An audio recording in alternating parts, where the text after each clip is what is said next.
परेवाको गफ भनेर हालिदिनु यहाँ ल अब अनि बुढो हो क्या 24 करोड सक्यो केटा बिचार भर्खर अनि 12 करोड ब्याङ्कमा गयो लगानी 12 करोडको 15 लाख रुपियाँ चोखो आइरहेको छ होइन अनि उता 12 करोड रुपियाँ भन्थ्यो भने चाहिँ लगानी हान्दिएको लगानी भनेको फेरि बिजनेस के छ मेरो थाहा छ यो पोली भ्याक्सिनकै होइन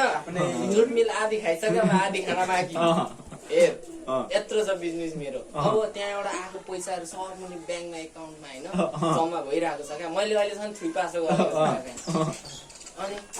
त्यहाँनिर मैले 12 करोडको नभएको पनि 16-17 करोड पुगिसक्यो अब त पैसा झिक्नु कि के गर्नु भन्ने कुरो पो छ त यहाँ हैन अब 12 करोडले लगानी हालेको 16 करोड पुगिसक्यो अनि त 16 करोड अब मैले गर्ने चाहिँ के अर्को बैंकमा फेरि केटा लाउँ एउटा दुईटा फेरि लाउँ अनि हस्पिटल किन्नुपर्छ बुढो त्यसपछि फेरि मेरो यता फेरि 12 करोड चाहिँ फेरि चोखै छ है 24 करोड 24 12 चोखै छ 15 लाख रुपियाँ मैले जहिले एक्स्ट्रा होइन 15 लाख रुपियाँ जहिले महिनाको आउँछ क्या अनि 15 लाखमा मैले सबै दिन त हिँडेको छैन नि त मैले नभएको पनि महिनाको मैले 5 लाख सक्यो भने 10 लाख रुपियाँ चोखै छ क्या मैले 6-7 महिना भइसक्यो चलाएको छैन सोच 6-7 महिनाको मुलिङ 10 ले गरेर त 6-7 महिनाको 10 कति हुन्छ 60 लाख हुन्छ 60 लाख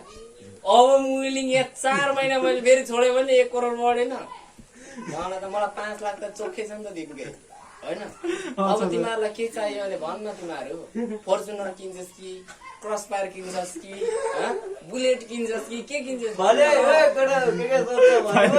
के चाहियो म त हेलिकप्टर माग्छु ए हेलिकप्टर मैले त 3-4 धेरैमा 2-4 करोड 2-4 के त भन्न मैले तालबाट म यहाँ अगाडि बाणमा झार्दिउँ त झार्नु पर्यो बुढोलाई बस्न दिनु त्यहाँनिर कुर्सी नेतालाई बस्न दिनु कुर्सी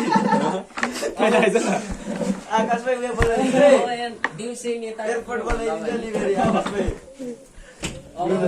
हाम्रो लगानी अब कति बढो भनेर सोध्ने होइन फेरि कति बढो अघिसम्म कति 26 पुगेको थियो झन्डै 27.5 पो पुग्छ कसरी पुग्यो कसरी पुग्यो अनि मैले ऋणै चलाएको छैन 1 रुपियाँ पनि अनि राखेको छ नि त मैले जम्मा गरेर कति हामीले आज घर गएर जानुपर्छ अब टक्कसँगले रातभरि गुवा सुन न 6-7 लाख रुपियाँ नि